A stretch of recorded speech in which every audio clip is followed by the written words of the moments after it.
春节搁要来到1月23上午，伫咧龙岗国小由四坤新龙山市举办清水祖师杯的花灯彩绘比赛，现场有真侪大人带小朋友拢做伙来参加。但伫比赛得奖的民众，可会当摕到无同的奖金，互大家会当早登去欢喜过好年。算是办这个灯笼比赛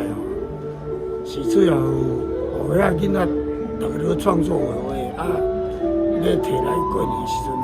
来咱龙山市的头前的广场，规个落界来展览出来。所有一寡伊的朋友也好，来伊的亲戚外走会当来看。伊感觉互迄囡仔有一个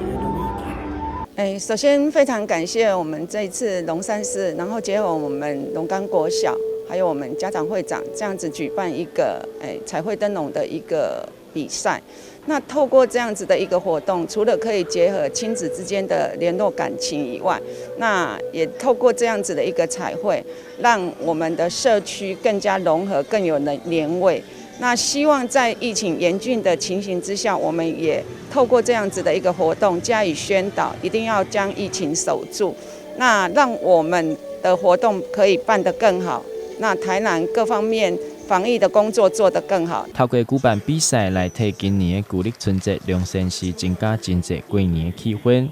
当大家把所有彩绘的花灯笼做伙挂起来的同时，买当点根四坤新。龙岗国小的校长陈彦良表示，龙山市长期对学校的囡仔有真侪帮助，真荣幸会当承办这摆的比赛，感到非常的欢喜。承办这个清水祖师杯的彩绘灯笼比赛，我感觉这意义，这个活动做有意义，除了可以延续咱的传统文化以外，还可以增进祖孙或者亲子的关系。上重要就是大家看到会知大家欢欢喜喜